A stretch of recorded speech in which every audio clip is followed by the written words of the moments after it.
Hello and welcome.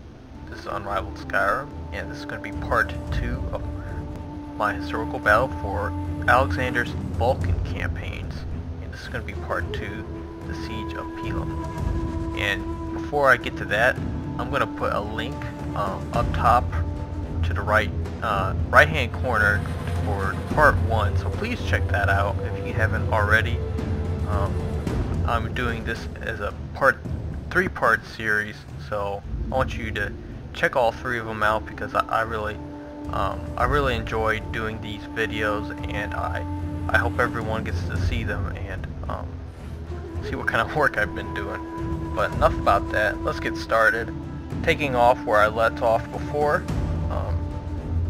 Alexander had defeated the Trebalians and the Gattai tribes in Thracia, so now Thracia is subdued and he doesn't have to worry about them anymore.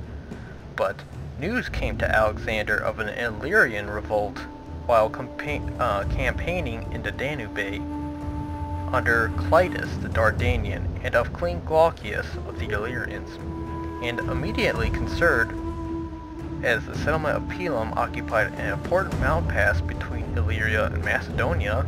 Alexander had to make a large march around a mountain range to the south and then into Illyria. The loss of this strategic mountain pass would allow the Greek city-states to once again revolt due to having ample time to prepare for Alexander's late arrival when he was halted by the Illyrians for a prolonged amount of time.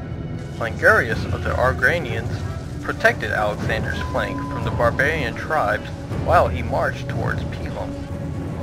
Then, having successfully made the march, Alexander arrived to find Clitus in possession of Pelium while awaiting King Glaucius with reinforcements. Alexander arrived with 15,000 troops and was determined to attack the settlement at once before King Glaucius could arrive and reinforce Clitus. Alexander would first set up camp. Not only was Pelium held, but the heights surrounding Pelium was held by force, and Alexander resolved to attack the troops Clitus had stationed around the hills.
As a result, the Illyrians retreated back within the walls of their city. Then Alexander began to take the town by direct assault, yet his attempt failed. He decided to construct a line of fortifications around the city. This was interrupted by the arrival of Glaucius the next day, in which he compelled Alexander to retreat from the heights he had captured the day before. Alexander was now in a tough situation, outnumbered and soon to grow out of supplies, and not only that, but it wouldn't be too long before the Thebans and Athenians were to consider revolting from Alexander once again. He first sent Philotas out to forage for supplies, which was witnessed by Glaucius, whom pursued and attacked the foragers.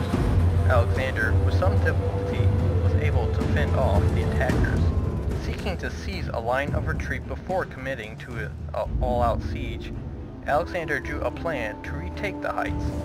With some of his infantry and cavalry in front of Pelium to defend any sort of sortie from Clitus, he then drew up his phalanx and started to drill the troops below the heights and marched them close to where King Glaucius' troops were stationed. Then he ordered his men into a wedge formation in charge of the hill, forcing the barbarian troops to retreat. However, there were still some barbarians manning the heights.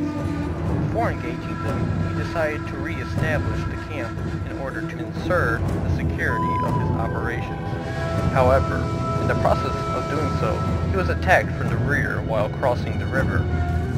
He then turned around his forces to simulate an advance while initiating a charge with the companion cavalry.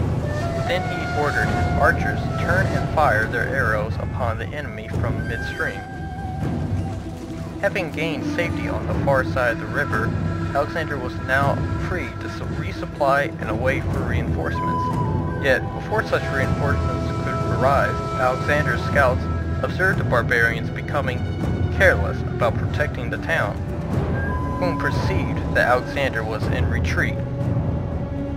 In light of this information, he awaited nighttime, then rushed ahead without waiting for his forces to completely cross the river. He led his shield-bearers, the Argranians, archers, the Coenius' brigade, as the lead unit. I have come to battle like my forefathers, in the expectation of victory. We will go over those walls and into their streets and homes. We will leave nothing but tears. Make ready!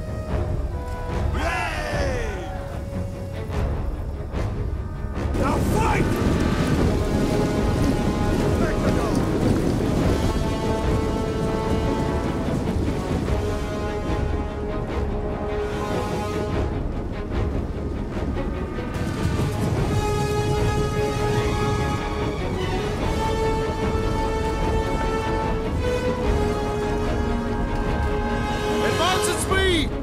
Come once more to battle, and not all of us will live to see tomorrow's dawn.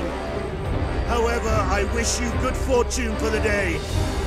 May your names live in fame for 100 years. I've seen 3 days dead, with more about them than you. 9! No slacking!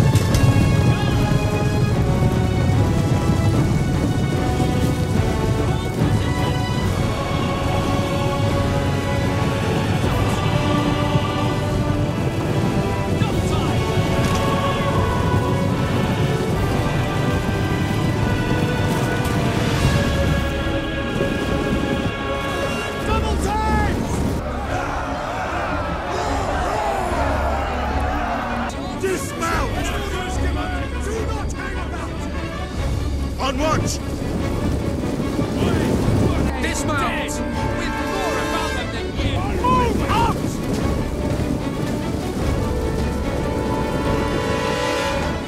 Send them to Hades, men! Defensive position!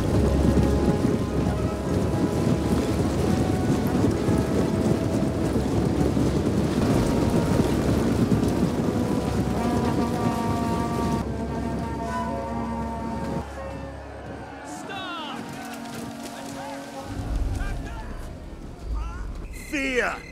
Fear of you and what you might do. Use that fear in this attack. Become fear. Become horror. Become conquerors.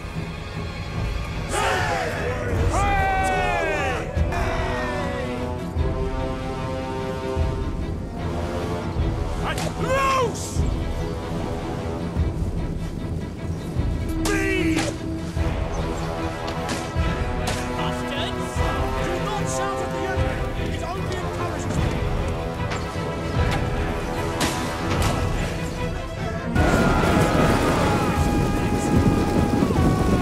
Right, now! Help the wounded!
Barbarians were taken completely by surprise, who were asleep and unprepared.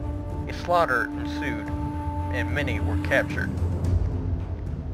Capturing Pelium allowed Alexander to quickly return to Lower Greece, yet the city of Thebes claimed independence, while the other city-states vowed to aid her against Macedonian supremacy.